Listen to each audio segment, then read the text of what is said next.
बिस्मिल्लाहिर्रहमानिर्रहीम। अस्सलाम वालेकुम टू एवरीवन। कैसे हैं सब लोग? ठीक हैं? देखिए बेटा, आज हम क्लास 10th फिजिक्स और चैप्टर नंबर 13 है और उसका लेक्चर नंबर 14 पर बात करेंगे। इसमें हमने आज जो बात करनी है वो है रिव्यू क्वेश्चंस पर, क्योंकि चैप्टर हमारा कंप्लीट हो चुका है। रिव्यू क्वेश्चंस में बेसिकली मैंने मोस्ट ऑफ द टाइम वो सारे क्वेश्चंस आपको करवाए हुए हैं। सिर्फ आपको चंद एक क्वेश्चन ऐसे होते हैं जिनके आंसर्स आपको बुक में से नहीं मिलते, तो वो मैं आपको लिखवा दिया करता हूँ। ज्यादातर क्वेश्चंस आपको बुक में से मिल जाएंगे। सिर्फ आपको पेजेस बताऊंगा, वो आप निशान लगा लीजिएगा ताकि आप आसानी से जब तैयार करने बैठेंगे तो आपको समझ आ जाएगी कि मैंने, यानी आपको जो निशान लगाऊंगा आपको पता चल जाएगा कि इस क्वेश्चन का आंसर आपको कहाँ से मिलेगा। तो पहला क्वेश्चन हम पहले लिख लें कि आज हमारा जो टॉपिक है वो है रिव्यू क्वेश्चंस। देखिए जी, चैप्टर नंबर 13 है, उसका पहला जो क्वेश्चन है वो 13.1 है। मैं सिर्फ यहां पर पेज मेंशन करूंगा, कहां से आपको मिलेगा। क्वेश्चन आपको रीड आउट कर देता हूं, बता देता हूं। पहला क्वेश्चन है 13.1, how can you show by simple experiments that there are two types of electric charges. इसके लिए बेटा आपको बुक के पेज नंबर 69 पर आना होगा। इसका आंसर आपको एग्जैक्टली बुक से मिल जाएगा।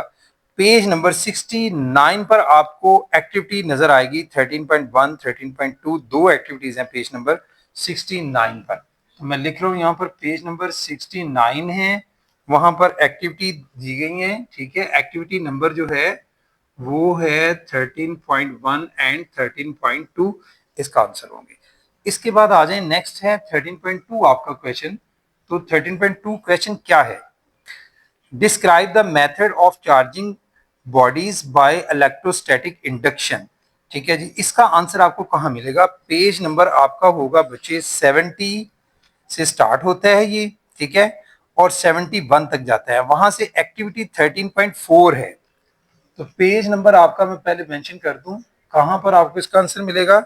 70 और 71 पर। और एक एक्टिविटी है, एक्टिविटी नंबर जो है वो है बेटा 13.4।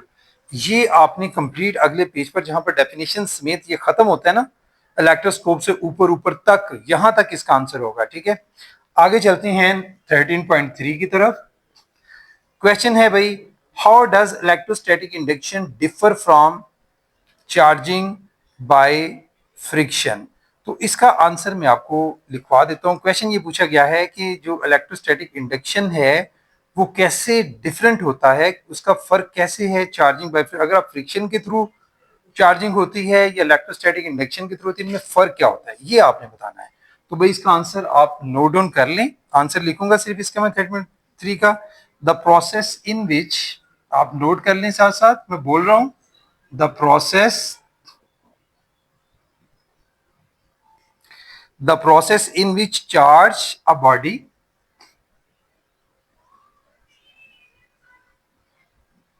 in which charge a body without physical contact, without physical contact, physical contact is called charging by induction।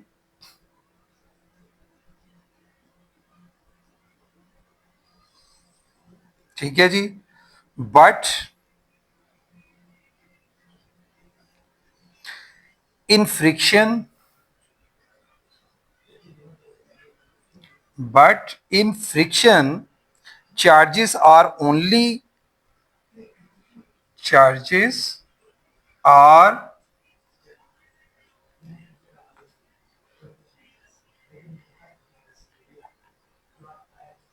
charges are only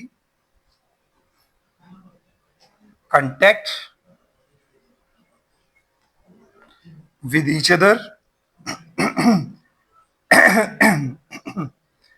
with each other,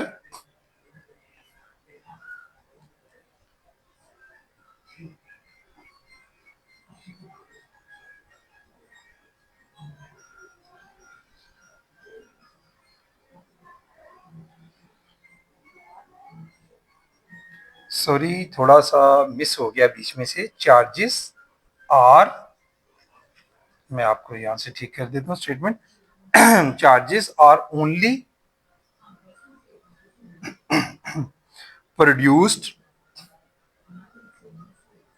charges are only produced when bodies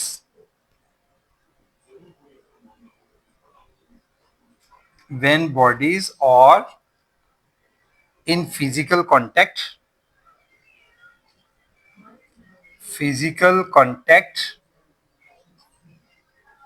with each other. Sorry, देखिए मैं फिर से repeat कर देता हूं कि क्या फर्क क्या है। The process in charge a body without physical contact, वो हमारा कहलाता है चार्जिंग बाय इंडक्शन। जैसे हम लोगों ने वो इंडक्शन के प्रोसेस से किया था, सारा प्रोसेस हमने मतलब एक बॉडी के करीब दूसरे बॉडी को लेके गए थे। But in friction charges are only produce, charges सिर्फ उसी वक्त प्रोड्यूस हो सकती हैं फ्रिक्शन में कि जब क्या होगा, बॉडीज आर फिजिकली कांटेक्ट। मतलब यहां पर देखिए अगर चार्ज दोनों में पैदा होगा तो पहले हम क्या करेंगे, इनके दरमियान हमें क्या करना होगा, इनको बॉडी एक दूसरे के साथ कांटेक्ट जब तक नहीं करेंगे तब तक चार्ज प्रोड्यूस नहीं होगा फ्रिक्शन की वजह से। तो ये था भाई हमारा 13.3। इसके बाद हम जरा आगे चलते हैं।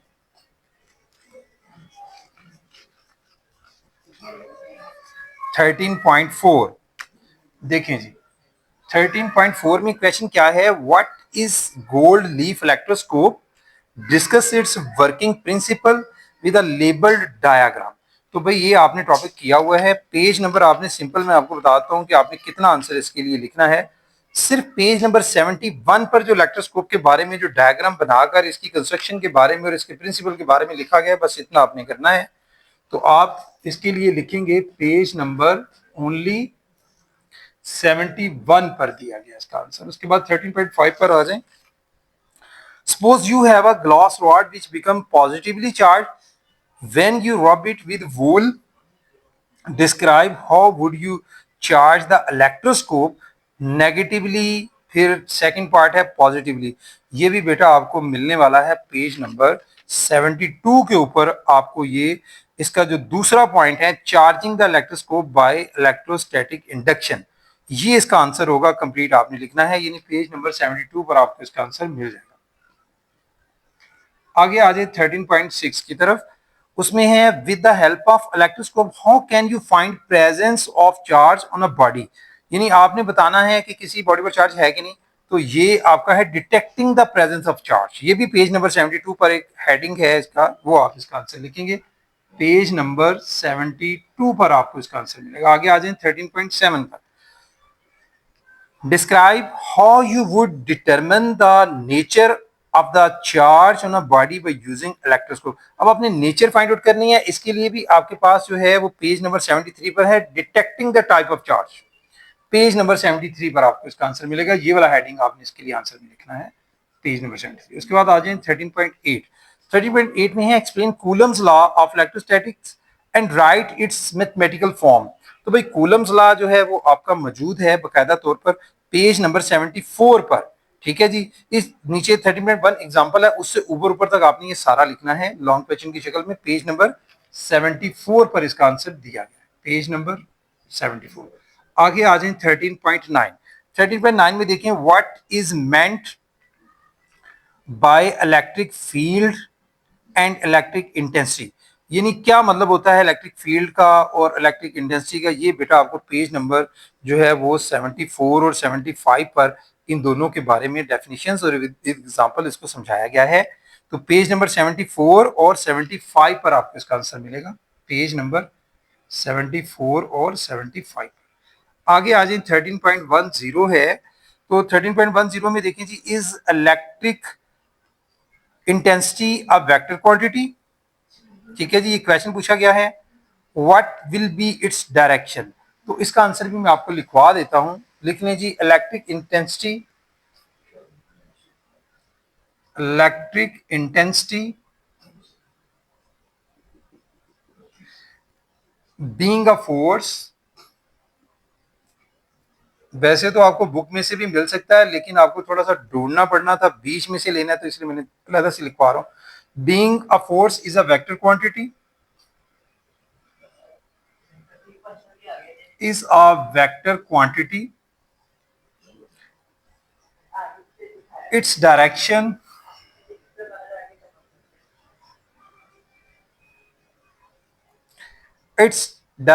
is the same is the same that of the force acting on the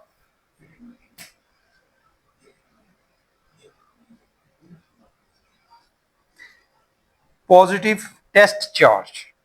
ये आंसर बेटा इसका होगा, पॉजिटिव टेस्ट चार्ज। रिपीट कर देता हूं, देखिए क्वेश्चन था हमारे पास कि is electric intensity of yes, हमने लिख दिया electric intensity being a force, क्योंकि वो भी एक फोर्स होती है तो वो फोर्स ही की तरह ये भी एक वेक्टर क्वांटिटी है। देन क्या पूछा गया था मजीद, इसमें हमसे ये पूछा गया था कि what will be its direction. तो डायरेक्शन इसकी क्या होगी भाई, its direction is the same, वही डायरेक्शन होगी जिस डायरेक्शन में फोर्स एक्ट करेगी, ठीक है जी, और the force acting on the positive charge. उसके बाद हम आगे चलते हैं 13.11 की तरफ, यानी 13.11 जी। 13.11 क्वेश्चन क्या है हमारे पास, क्वेश्चन है भाई how would you define potential difference between two points और डिफाइन इट्स यूनिट। तो इसका आंसर आपको मिलने वाला है पेज नंबर 76 और 77। पेज नंबर 76 पर इसकी डेफिनेशन दी गई है, ठीक है, आर्टिकल के, और नीचे आपको जो है वो इसके यूनिट की भी डेफिनेशन जो है वो मौजूद है पेज नंबर 76 और 77। इस पर आपको इसका आंसर जो है वो एग्जैक्टली मिल जाएगा, 76 77। उसके बाद है 13.12 क्वेश्चन है show that potential difference can be describe as energy transfer per unit charge between the two points. ठीक है, पोटेंशियल डिफरेंस से रिलेटेड जो है आपका क्वेश्चन, ये आपका पेज नंबर जो है वो 77 पर है, ठीक है जी। पोटेंशियल डिफरेंस से रिलेटेड जो पूछा गया है आपसे, एक मिनट मुझे फिर से देखना है। Show that potential difference can be described as energy transfer per unit charge between the two points. ये बेटा आपको पेज नंबर 77 पर मिलेगा। और ये देखें, ये आपका पेज नंबर 77 पर है, इसमें एक डायग्राम भी साथ बनी हुई है, एक फिग बनी हुई है 13.12 उसके साथ अटैच है। तो ये आपने यहां से लेना है इसका आंसर। तो पेज नंबर 77 पर आपको इसका आंसर मिल जाएगा। उसके बाद है 13.13 what do you mean by capacitance of a capacitor, defined units of capacitance. तो बेटा इसके लिए आप लोगों ने आ जाना है पेज नंबर अपनी बुक के 78 पर। तो 78 पेज पर आपने इसका जो पैराग्राफ है ना, जहां लिखा हुआ है, पहले दो पैराग्राफ छोड़ देने हैं, यहां से स्टार्ट होता है where C is the constant of proportionality called the, यहां से लेके तो एग्जांपल 13.2 से ऊपर तक, यानी 13.2 एग्जांपल नीचे दी गई है, उससे ऊपर ऊपर तक जहां पर नैनोफैरड, पिकोफैरड, माइक्रोफैरड एग्जांपल दी गई, यहां तक ये छोटा सा दो पैराग्राफ है छोटे छोटे से, ये इसका आंसर आप लिखेंगे पेज नंबर 78 पर आपको इसका आंसर मिलेगा, पेज नंबर 78 पर। उसके बाद है 13.14 derive the formula for the equivalent capacitance of a series combination of a number of capacitors। तो ये बेटा आपका लॉन्ग क्वेश्चन है, इंपॉर्टेंट क्वेश्चन है, सीरीज वाला। ये आपका पेज नंबर 80 और 81 पर, दोनों पर दिया गया इसका आंसर। तो आप मेंशन कर लें पेज नंबर 80 और 81। उसके बाद है 13.15 वो है discuss different types of capacitors. ये भी हमने लास्ट टाइम लेक्चर सारा डिलीवर मैंने आपके साथ शेयर किया था। ये पेज नंबर 82 और 83 पर आपको इसका आंसर मिल जाएगा आसानी से, डिफरेंट टाइप्स ऑफ कैपेसिटर्स का, पेज नंबर 82 और 83, 82 और 83। उसके बाद है 13.16 what is the difference between variable and fix type of capacitors. बेटा इसका आंसर भी पेज नंबर 82 पर ही है, ठीक है, ये उसी टॉपिक से रिलेटेड है। पेज नंबर 82 से आप इसका आंसर भी ले सकते हैं, दोनों के मुतालिक पूछा गया, fixed and variable capacitor. 13.17 enlist some uses of capacitors. ये बेटा पेज नंबर 83 पर यूजेस ऑफ कैपेसिटर्स एक पूरा टॉपिक है, वो आप करेंगे। पेज नंबर 83 पर मौजूद है।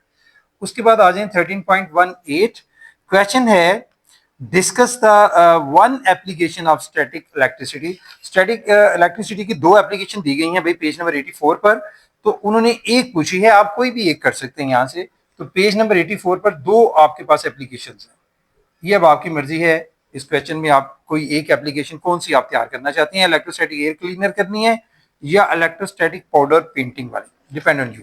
अच्छा, उसके बाद आ जाएं लास्ट है भाई क्वेश्चन 13.19। क्वेश्चन क्या है, what are hazards of static electricity. ये भाई लास्ट टॉपिक था हमारा, पेज नंबर 85 पर जो है इसका आंसर मौजूद है, वहां से आप इसको तैयार कर सकते हैं। ये थे भाई आज के हमारे रिव्यू क्वेश्चंस पर, क्योंकि बच्चों के लिए ये भी एक बड़ी प्रॉब्लम होती है। बच्चे चैप्टर्स कर लेते हैं, तैयार होते हैं टॉपिक्स, लेकिन जब उनसे क्वेश्चंस पूछे जाते हैं तो वो तब परेशान होते हैं कि हमने करना कितने, कहाँ से करना। तो बेटा ये इसलिए मैं आपको सारी चीज़ें जो है वो एक्सप्लेन करता जाता हूँ साथ साथ। ये वो सारे क्वेश्चंस हैं पूरे चैप्टर में से, लॉन्ग क्वेश्चन की शक्ल में या बीच में कुछ शॉर्ट क्वेश्चंस की शक्ल में भी पूछे गए हैं। वो सारे मैंने आपको बता दिया है कि आपका कितना कितना और किस पेज से आपने करना है। बाकी depend on you people. Chapter चूंकि आपने सारा पढ़ लिया है, मुझसे अंडरस्टैंड कर लिया होगा इंशाल्लाह, तो आपको ये इजीली तैयार हो जाएंगे। तो आज के लिए बेटे इतना ही। Thank you very much. अस्सलाम।